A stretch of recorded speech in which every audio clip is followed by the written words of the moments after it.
Guys, so today what I want to do is just talk to you about goals. So all of us have goals in mind, if it's fitness related, if it's with family, if it's with friends, relationships, anything like that, okay?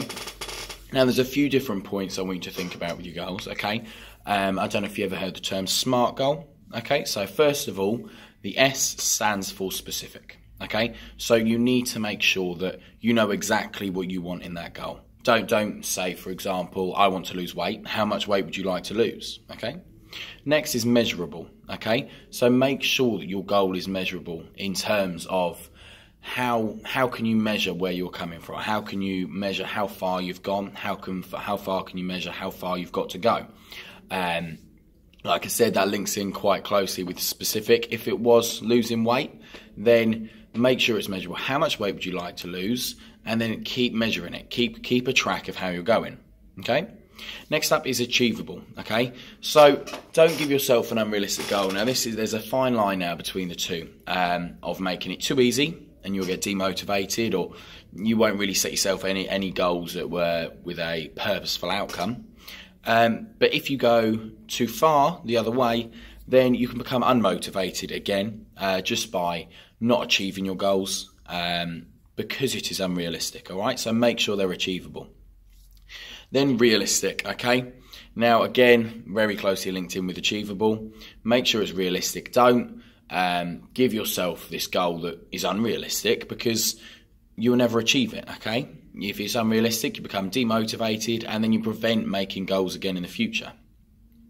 Last one is make sure it's timely, okay? So when you say you want to lose that much weight, you figured out how much, make sure you give yourself a time limit, okay?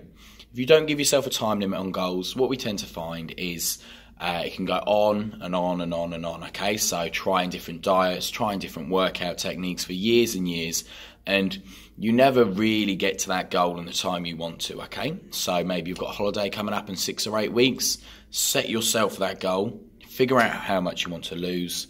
That's just an example there, right?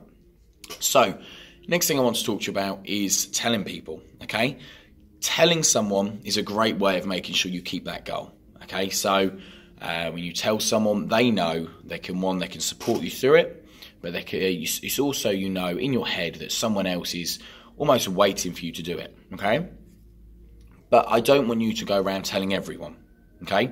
When you tell 1 or 2 people that are really close to you, and leave it at that, okay? If you start telling loads of people, you build up in your mind just too much, and then again, that can become too much pressure, okay?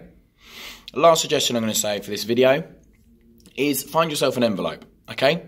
You figured out a realistic goal, you figured out it's achievable, you've given yourself a time limit, you've told 1 or 2 people, okay? Now I want you to write that down and put it in an envelope, seal the envelope and write your end date on it.